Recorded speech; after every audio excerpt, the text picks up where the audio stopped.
Court does call the case of Ryan Palmer versus Sonia Stoneberg.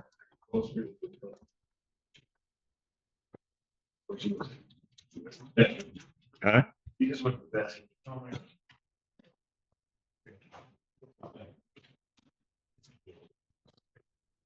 All right, where are we on this case? She hasn't been here. Okay, like take a default. All right, it's going to be. Do you solemnly swear or affirm testimony you're about to give will be the truth, whole truth, nothing but the truth? So we got. All right. It's a claim. Termination tendency based on the damage that police violations, damage she's caused to property. She denied it, but I'm happy to show you a picture of the damage. Just all right, but she has damaged the premises. Yes. All right. The holes, literally the ceiling fell out. And we've had major tendency for violations of these costs. Parenthetically, she has a big residence. I did send her notice, 7 days old, not 8 late. All right. So that's for judgment for possession, and I asked that escrow be released. But All right. Judgment. You didn't pay her full escrow. She did not. She only $550. Judgment to the plaintiff. That is by default for possession. There is no redemption amount. The writ to issue 10 days. Escrow release to the plaintiff. He can have those, man. All right. Thank you. Evergreen Apartments versus Matthew Chavez. Morning, Honor. James, thank you for the plan. Good morning. Good morning. Matthew Chavez. All right. And where are we on this case? Yes, ESA paperwork in, you got it approved, the ledger's been adjusted to reduce cut rent from the date he turned it in, the current balance including costs is 1873.61. I don't think there's a tribal issue, but that's up to you, sir. 1873.61. Sir, your position. Yeah, I don't see where they took the pet run off. Right, it's minus 17 months of rent. It's prorated from the date, it's $30 a month from the date you turn your paperwork in. $30 a month. You turn your paperwork in, so they take off 17. And you won't get charged going forward. Okay, well, I have to, well, my Avalon housing, she said she needed a total for what I owe, so she can try to get. 1873.61 is what you. That's what I've Okay. All right. So she's, she's not here, yes, she said that she needed a total, so she could try to get some different, organizations to. try to help you out. Okay. So let's do this. Already issue it. Today's 22nd, right? Yes. Sorry, we're going to be on the 2nd. Here's what I'll do. I'm going to find no tribal issue after hearing in this case. I'm going to issue a judgment for that amount. Okay. At the same time, give your worker time and you to work it out. No writ until the 9th of May. All right. All right. That extends your time a little bit, about a week or so out. It's been a judgment. All right. And you were able to get the Humane Society took care of you, right? Very next day. Thank you very much. You're welcome.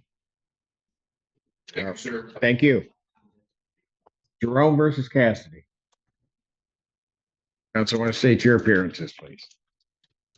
Your Honor, Abby Cooper, here on behalf of Alec Jerome. Morning, Your Honor. Francie Miller, appearing on behalf of Barry Cassidy. On behalf of Cambridge County Police.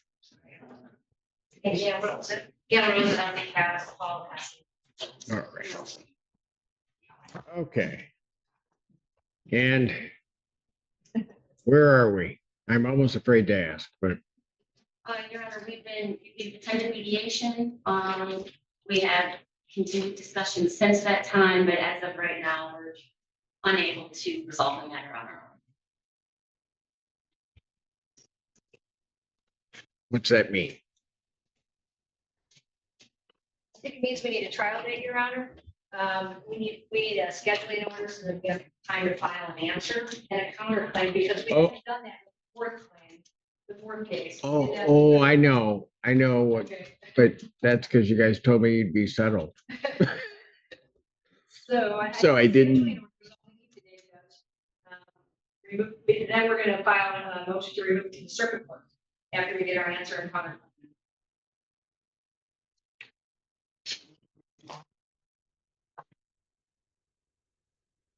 Why don't we do this? I'm gonna pass the matter and then I'm gonna meet with counsel and back, figure out exactly where this thing is and what we're doing on this, okay? Thank you. Thank you. Estate Solutions versus Daryl Daniels. Good morning, Your Honor. Good morning, sir. For the record, Neil Chance, attorney on behalf of Flame. Good morning, Mr. Daniels. How are you? Good. Okay, where are we? Your Honor, we've agreed to the terms of a consent order for conditional dismissal. It indicates under further conditions, paragraph 3, that the defendant shall vacate the premises on or before May 23rd, 2025. Plaintiff shall reimburse the defendant for the rent paid in the month of February in the amount of $500. Return the security deposit in the amount of $650 and pay for moving expenses not to exceed $500 upon vacating premises. Paragraph 4B has been checked. I will explain the court rule 4.201J to Mr. Daniels, and then he has 3 business days to ask for a hearing date. If you believe you should not have entered into this, Mr. Daniels did sign the consent order. Sir, is all of that correct? Yes. Regarding that conditional order dismissal, do you have any questions whatsoever regarding that? No? All right, you have no problem with me signing it? All right, great. Have signed it. Thank you guys for working it out. Thank you, Your Honor. Have a good Thank day. Take care. Town Center Place versus Jacqueline King.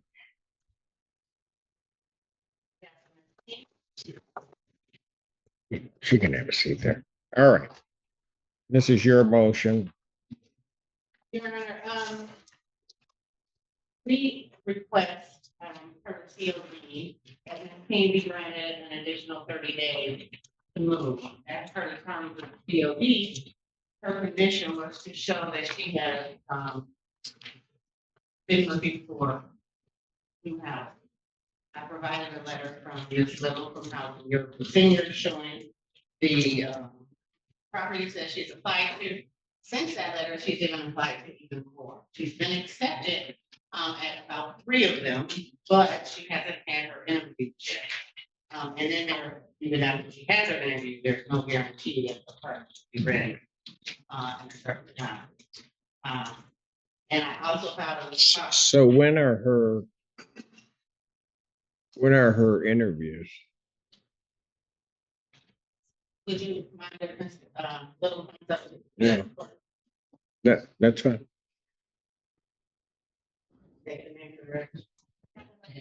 Okay. So yeah, so Ms. King has been selected for 3 apartments. And one specifically, she's in the process of an interview. We don't have a date yet, because we're still submitting paperwork. It's a really long process to get all of this done in such a short time frame, honestly, to get everything done. And so I would think the interview would be next week or so. She just needs to get down there and get it scheduled. I mean, the apartment that, have the biggest lead on isn't one we really want her to go to, because obviously in this short time frame, she's not gonna get a great option to move into. So it'd be nice if we got her from the others, but we'll probably have to. Okay. All right. Thank you. Response. We're asking, you know, for a written conditional order of dismissal to be enforced. Part of the conditional dismissal order was that she paid rent, she paid full rent, she paid timely rent. And, we've informed her, as you see in the answer, of she recertified, her rental increase went up to $270 a month, and she's still been paying $247. So she owes currently $79. And as she was supposed to pay on time, full amount of rent. Stated in the conditional dismissal, she has not. She's been informed that she had been paid by a letter, paying less both times, and she has not submitted any extra money. Okay. Yeah. Your Honor, the ledger that, plaintiff added, submitted with their, answer is not the ledger that they seem to have removed all of the hat payments and the King's credit, and produced this ledger that they claim is what she has paid. However, I've asked on more than one occasion for a complete ledger. This ledger starts in April of 2020. Ms. King has lived at Town Center for at least 8 years, and she's been in this new apartment for. When was she recertified? She was recertified. I think it's in April or March. It was January 16th, 2025. January of this year The effective date was March 1st, 2025. of the rent. So it's March and April. That And Your Honor, as part of the terms of the consent order for conditional dismissal, we were to wipe her ledger as a. I recall. I recall. So before that date, it shouldn't be a controversy here. Well, that's what I was curious about. Your Honor, the reason it's in controversy is because they wiped her account and included her February's payment, supposed to be February 7th, and they wiped her credit. Now, what my understanding of wiping her account was to remove the charges that she had had since. She was to zero out that's what was supposed to happen. Okay. So she gets zeroed out the credit that she has and the payment that she made for February? Because if you look back to prior to them filing this case, she had been paying 200. I'm not relitigating the case. Okay, well, Your Honor, the COD says that she abide by the terms of the lease. This is subsidized housing, paying rent late, which she didn't do because she paid on the 5th, and they didn't process it until the 6th. And not paying the full amount of rent is not a eviction cause for subsidized housing. They are required to offer payment arrangements. The goal is for subsidized housing. She entered into a COD that she was going to pay her rent timely. No, COD says she would not violate her lease. This is not a non-payment of rent case. Never has been. Does she have the 79? Yes, Your Honor, she has $79. Then why are we arguing? Why doesn't she pay it? Because she has credit on her account, Your Honor. It's not fair for them to keep the credit, and they reverse the half payment at a different. All right. time. And it's This not a is violation- it's not a violation this is of the lease. ridiculous.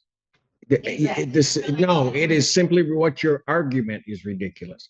Because what I'm gonna do is she was to abide by the terms. She has to pay her rent on time, got her account zeroed out, gave time for her to find new housing, gave an opportunity to then come before the court and ask for additional time if she showed that she was doing that and complying with the COD. She's not in compliance with the COD.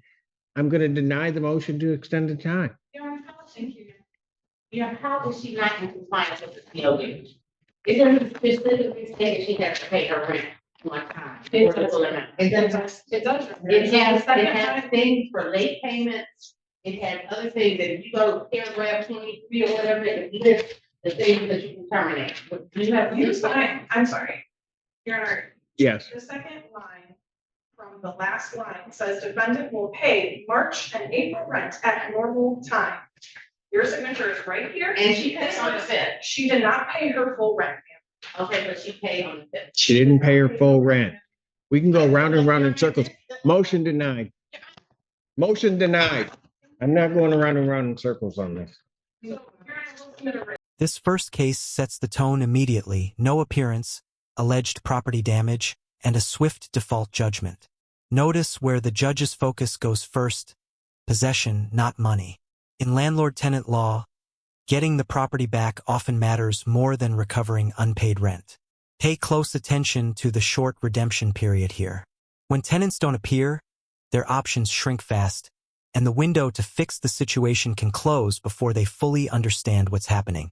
So what do you think? Should tenants lose redemption rights after failing to appear, or should there always be one final opportunity to step in? Drop your thoughts below. Thank you. Thank you. You have a good afternoon, Your Honor. Yeah, too late. Good, thanks. All right, he's back in Zoom, so let me deal with him and then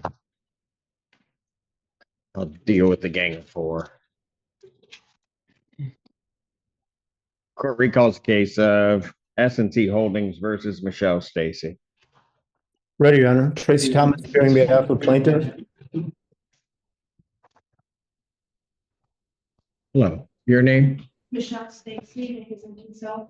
All right, and this is your objection to garnishment? Yes, sir. Okay, and what's your basis for the objection? Received any information to defend myself against the garnishment before the garnishment has been issued. What do you mean by that? I have filed my state tax return, and I received a letter from the state saying that I will not receive my tax return because it has been given in the month to SC Holdings. Correct. So where was the paperwork saying that I could defend myself to get that tax return? Where you could say that again. That you could defend yourself to get the tax return? Yes.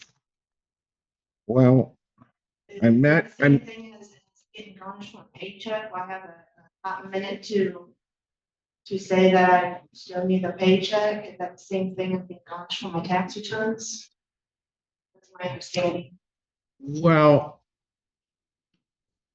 I guess I'm unclear as to what you specifically wanted, because what I have here, ma'am, is that on June 18th of 2023, there was a money judgment in the amount of $3,381.14.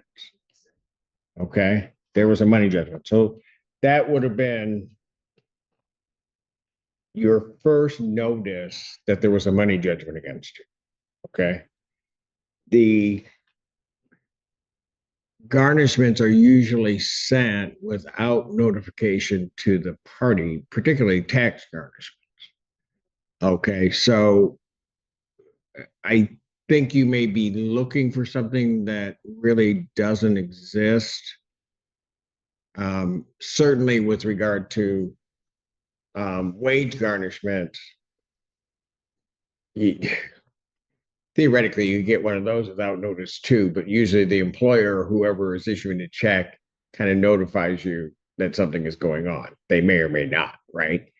But in this circumstance, your notification to challenge the withholding of your taxes, you may be able to take it up with the state, but certainly as I look at the file and have reviewed everything, there's not anything improper in terms of what the plaintiff in this case has done in terms of garnishing your taxes.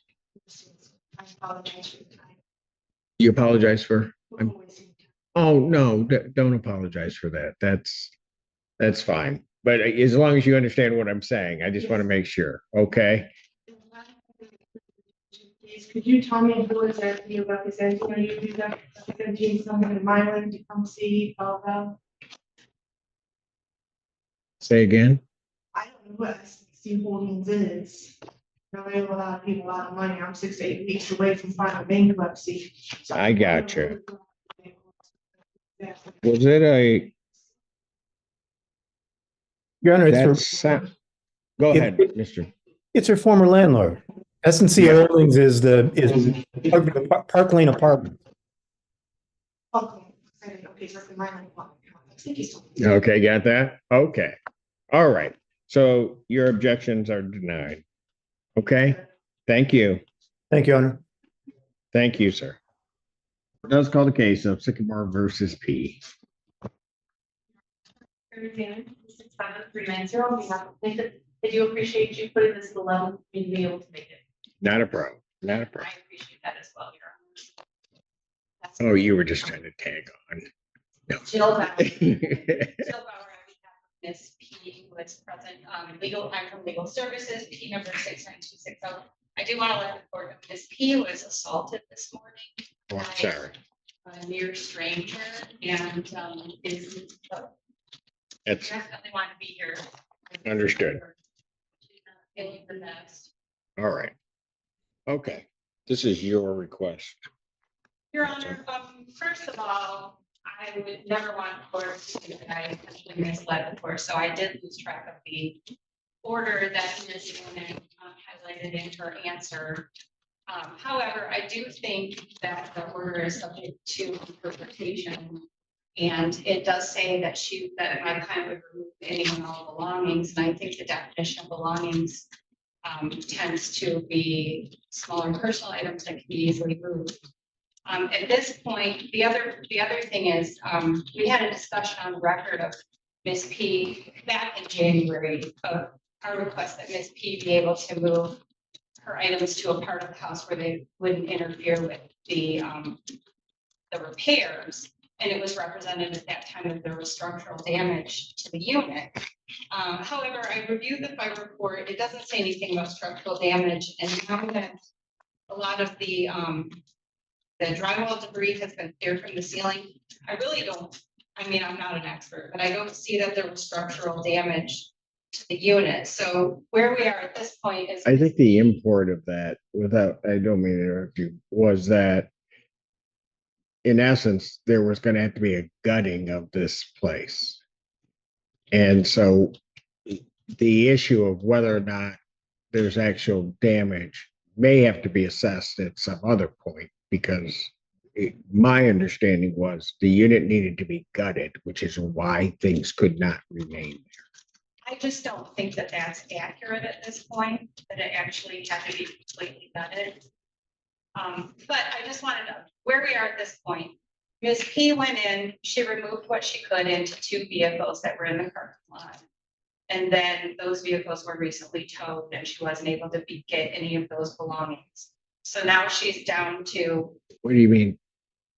She had 2 vehicles that were parked outside of her unit at Sycamore and they towed them.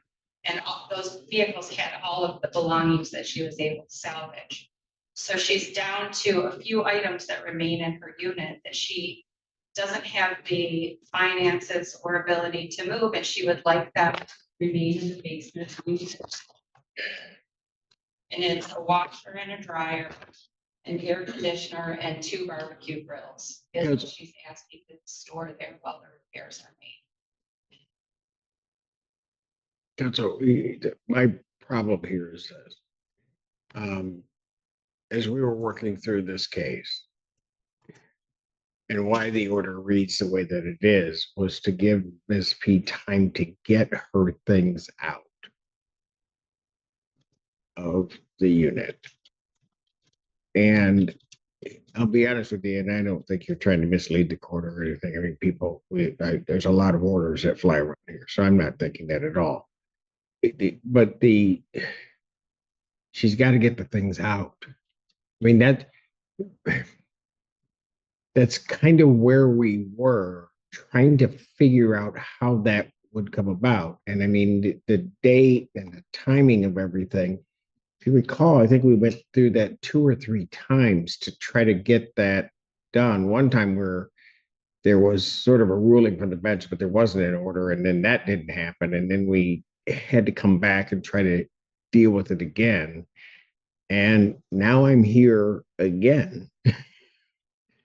Saying, yes, And I would like the court to know, every time I've been asked from opposing counsel for her, whether it was, if we go back to the date that you ordered, which was, I believe, February 6th, Ms. P didn't show up until 4 o'clock for the items, and office closed at 4:30.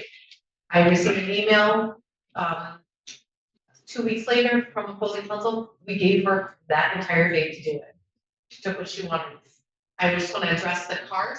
The cars were inoperable. HUD actually sent my client, and it's in my brief, it's in my motion, the copy of the email. HUD made Sycamore tag them, they were inoperable. The day they were tagged on Friday, they were not moved until Tuesday. Council knew about it. As soon as they were removed, I got for council a copy of where the towing company and where they were at, so she could go get her stuff. I feel like we bent over backwards to give her time, then I got a message about the washer and dryer, that she didn't want to lose that. I got my client to agree to give her 7 days to do it. And then last Friday, the time frame came and went, and she never came and got it. This is not Sycamore has bent over backwards to give Ms. P the opportunity to get her things. And here we are again, and we're asking for it again. And last week when council reached out to me, I said, get it done by Monday. Because I told my client, hold off. You can see it in the emails from my client, we're holding off. And here we are, we're asking for more time. It's been 4 months, 5 months. Your Honor, the reality is that Ms. P is in this situation because she's living in poverty. She doesn't have the resources to move or store these items. She tried to get a storage unit. They wouldn't rent her because she doesn't have a debit card. I mean, she has done nothing wrong. And she's basically too poor to take advantage of the opportunity to move and store these items. And I just don't know why they can't remain in the basement while their unit is being repaired. There's no damage to the floor on the first floor. If you look, there's minimal damage to the structure of the ceiling on between the first and second floor. I brought pictures that shows no burning into the wooden structures between the 2 floors. So I don't know why they would be in the way if they remain in the basement while they repair. The email from HUD is very clear. The cars needed to be removed. The property needs to be trashed out. My client is doing what they're being told to do at this point. and if we just look at it just on a whole other angle, but I mean, I'm not even there necessarily, but Ms. Bauer, if the property were to remain there and something happened to the property, whose responsibility would it be? I haven't discussed if my client is willing to waive unintentional, or as long as it's not intentional damage. Well, but see, that's where that's where the problem comes in. I mean, if somebody, and I'm not even saying that it really by order is reflective of this, but even if the property was there and then we get into and somehow gets damaged, which can happen when people are doing construction. I mean, it can just happen. But then you get into all this litigation and hearings about, was it intentional? Was it this? Was it this? They didn't put it in a safe spot. So really, Sycamore or their contractors, I mean, you get into a whole bunch of other issues, which all can be avoided if the property is not there. We don't have that issue. I'm sure that's one of the reasons HUD is saying you got to get everything out. We're not, looking for Sycamore or HUD or anybody else to or any contractor we hire to be placed in a situation of trying to be the guarantor of the safety of somebody's property. Well, Your Honor, she's been homeless for 6 months now, and the repairs really haven't begun. There's been some clean out. I mean, even if they would let her move them into an unit or something, she just does not have the resources to store them. I know, but you're asking the landlord to assume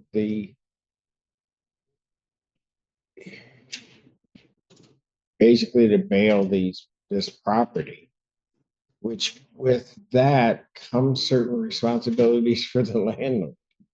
I, I, I don't know under what possible theory I would ask the landlord to do something.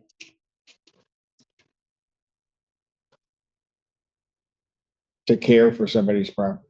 I mean, it's not their business. It's not what they do.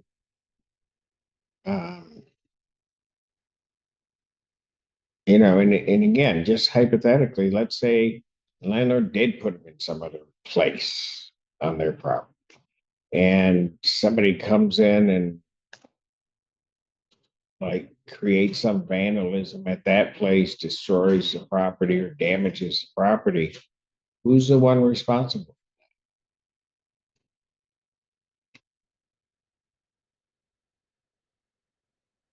And that's the problem.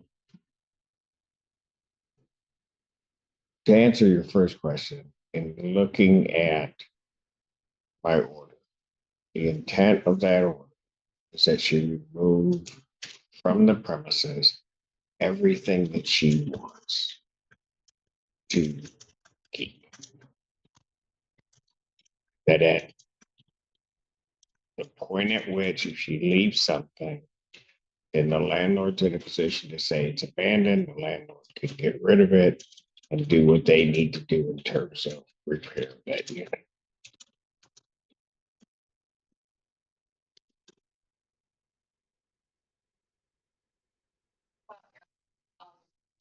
This piece, she's just pretty devastated and was hoping to be able to hold on to those last few things. So that's why. Right. No, I understand. I understand why you're doing it. I get all of that. You know, problem is, with the cars.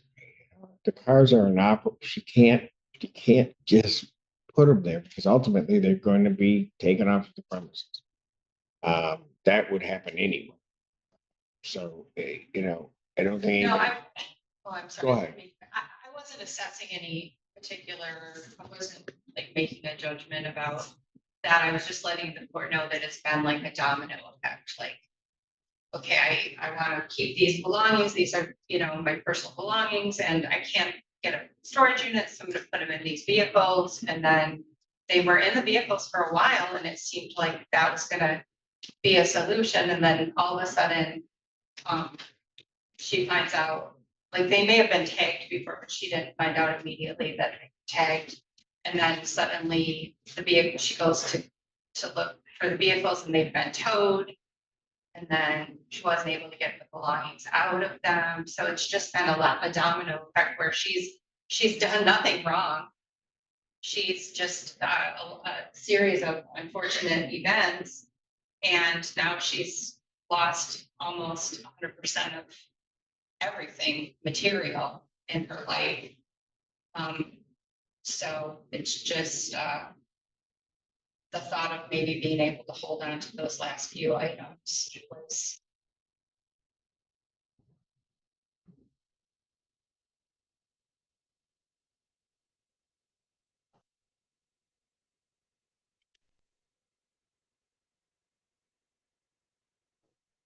Ms. P just wanted the court to know that when she first put her belongings in the vehicles, they were operable. But because she was homeless and they were sitting there, I think one of them, the battery died, and one of them, a tire went flat. then they become inoperable, which is why then after those, if those are the only two things, they tag them with the thought that whoever has the flat tire or the battery or the vehicle won't move or the like will then come and do what they need to do, either to move the vehicle or to put it back in operate. I mean, so I get that. I think she just wanted you to know that she didn't intentionally leave. No, and I'm not saying that. I'm just saying at some point, this part of it has to end. You know, and Miss Bauer, you know, a lot of folks come before the court with a lot of problems and a lot of issues, and a lot of sort of obstacles to overcome. And I think in trying to get through this, and I have to give Sycamore credit because, you know, they could have just taken a really hard line. They didn't, trying to get this going. I've been patient with what might be scheduling or trying to have her get the stuff out. But, you know, at some point, sadly, we just have to be done. Thank you, Your Honor. So I'm going to deny your request for an additional time. What is, having said that, then what is Sycamore's intention in terms of they're not intending at this point to let her back in to get her things set? I mean, I can make it happen. And that was, I've offered multiple times. So if she wants to go get the washer and the dryer and the air conditioner or the grills, she wants to do it by today, I think she can go. I have no problem with that. I've never had a problem with that. I just need her to actually do it. She said she would like a chance to get the grills, but she doesn't have any place to put the washer herself. So can you go today by 4 o'clock today to get those grills? I'm assuming if they're offering for you to get that. If that they're there, I don't know what's there, what's not there. Like I'm just, you're telling me that that's what's there and then she can go. Well, she saw Sycamore personnel roll the grills to the office. I asked And- them more and I'm putting on our, they told me they did not do that. But if she wants to go today by 4 o'clock to go get it. She's gonna, let's put it on the record. I need to know what time she's going so I can tell them. So let's give you a window. Okay, so she just wants the court to know she videotaped them moving the grill and she has talked to someone that said that they're at off. So You want to know what? I'm done. I'm not going to litigate anymore. I mean, you know, at some point, the problem is everybody is, as we've said, bending over backwards to try to do this. I issued just now denying your motion, which means really we're done. I was looking maybe, and I think Ms. Zane was trying to do the same thing, a bit of compassion to say, okay, if you can get these now, do it, but you got to give us a time. But I'm not going to go through litigating. They took my property. They did this. I'm done. Whatever else anybody else wants to do, you can do it, but you're. What a courtroom session. From default judgments and disputed balances to subsidy confusion and an emotionally devastating case involving property loss after a fire, today's hearings showed just how fragile housing stability can be. Again and again, the judge wasn't just applying the law, he was navigating real hardship, weighing compassion against procedure. And that's the reality of housing court. These aren't just files and figures. They're lives, families, and futures hanging in the balance. If this breakdown was as intense and eye-opening for you as it was for us, hit like, share your thoughts in the comments, and subscribe for more raw courtroom moments and in-depth legal commentary.